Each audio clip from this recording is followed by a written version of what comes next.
SCDP,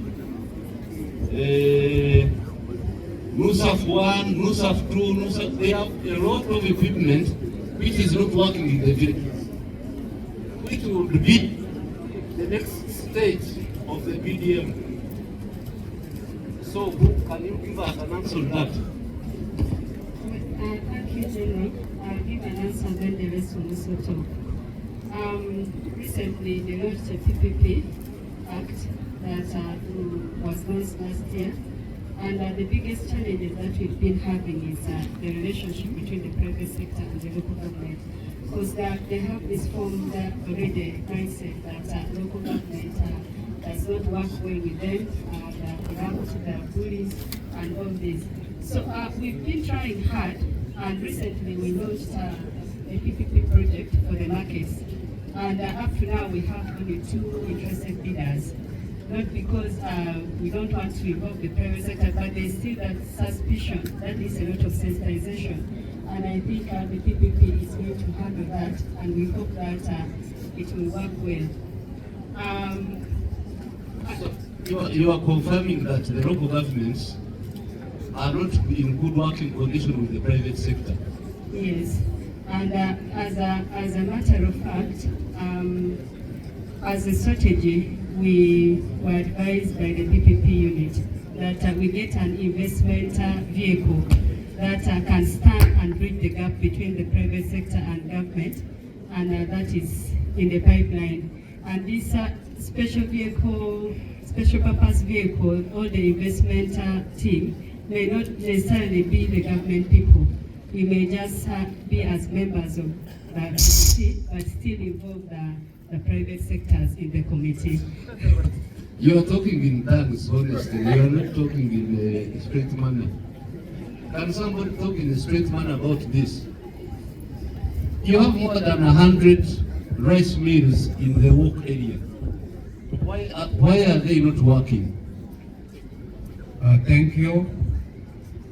The seasonality of the productions of the rice is an issue. Then number 2, our people who produce rice, immediately they produced, they are unable to keep because of the high needs for money. We highly request that if we could have crop finance for our farmers, so that we encourage them to bulk and sustain our agro-processing facilities. That is partly the issue, I could say, but above all also, farming as a business is still a challenge in the mind of our people, yes, which we need to work on it and handle it in terms of all the capacity building. speeches you are making here, there is no straightforward honorable mouth.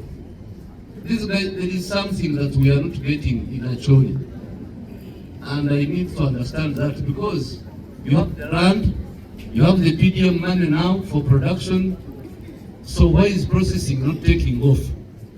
The people who came from Kapeka, they are looking for sunflower, rice, maize,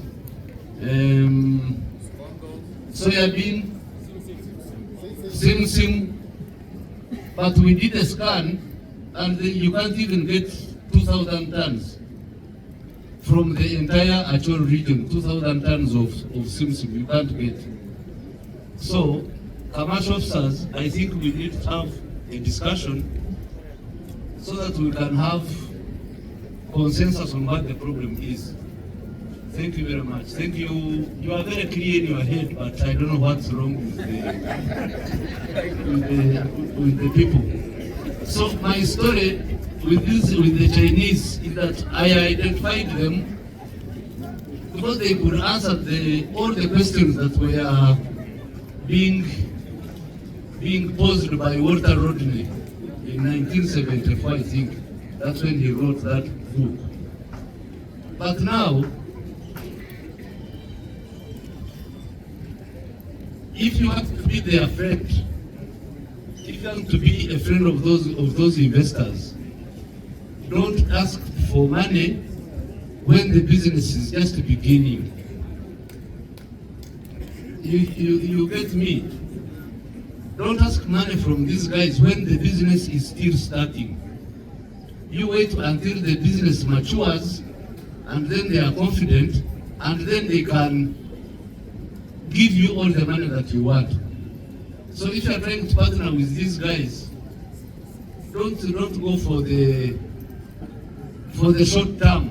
You go for the long term, and the benefits are very clear. In less than 10 years, on that land of Kapeka, which they have used like a half, they have put up 30 factories. All the products have been brought to Gulu. And I think we should take advantage of this situation. But the political and administrative structures and the culture and the church, you need to put your act together to see how you can handle investments, because that's where the problem is. At local government and even at ministerial level, we still have problems of handling investors. So today, I thought my long-time partner, Chairman Mao, would talk about that, because at that time, I didn't know as much English as I know today. 96, 97, my English, I had not gone back to school to study. He's the one who wrote, with David Procor, there. Because at that time, they were the shining stars. All the ideas were coming from them. But for them, I think they were talking to me for a different purpose. Yeah, the colonel, now up to now, he still wants to go to that office, the presidency. So they left me to go alone, stay in the bush, but now all my actions are a bit settled now. I have money at the PDM, I have enough equipment at sub-county, which is not working. We have, like soon I was trying to sing, about 12 industrial parks. Guru, you are the only ones who don't have land. If you get land like tomorrow, unencumbered, I now know all the technologies I can use on the investors so that they come and invest here. So I'm very happy that on this Christmas Eve, we have been able to launch this concept, because it is still a concept. Made in Africa, Uganda. Made in Africa, Kenya. Made in Africa, Rwanda. Made in Africa, South Sudan. So that we start evaluating our capacities to industrialize. I thank the organizers who have organized this launch. And I thank everybody who has been invited and you came in to attend yourselves, especially the members of parliament, and then my brothers here. You are most welcome. I don't have much to say except that musicians, I am tired of you. That one I have to repeat on camera. You have taken a lot of time. I have not even had time to meet the NRM people. Can you imagine?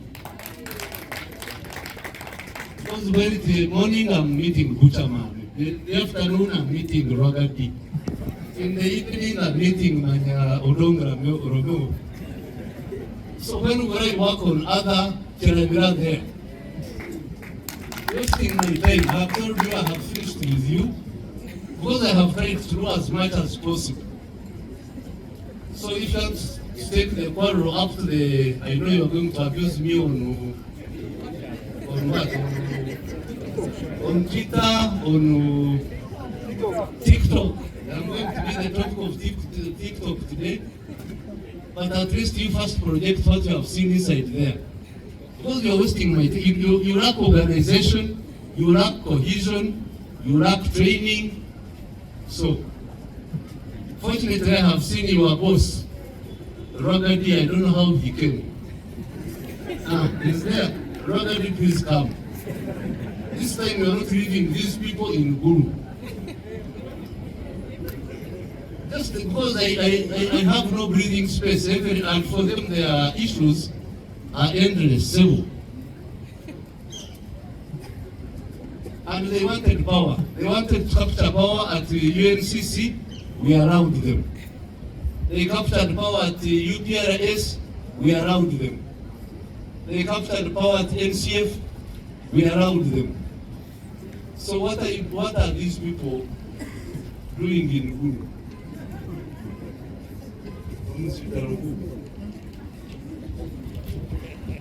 You help me to end this journey, because it's not productive at all.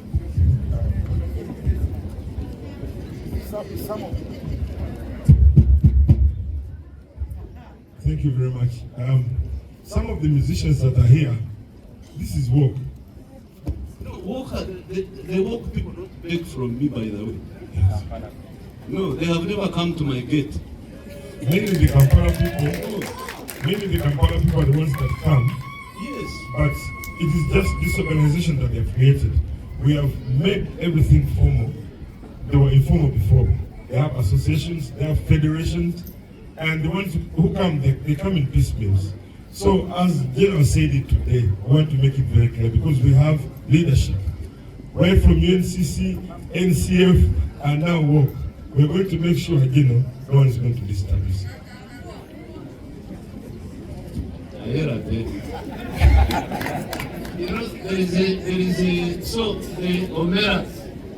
there is a new catchword which has which I have developed which says Rubanga Tegulu Tete Tekampara.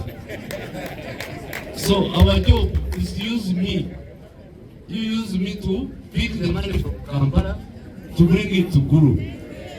Every time I try to bring the money, they are cutting the legs and the arms and whatever. So, Rubanga take Gulu, take Kampala. So how do we collect all that money from Kampala to Gulu? No, walk, you start walking, I'll find you on the way. Now, with those few remarks, allow me to thank everybody who has come, and I wish you Merry Christmas and a very, very happy New Year. Thank you.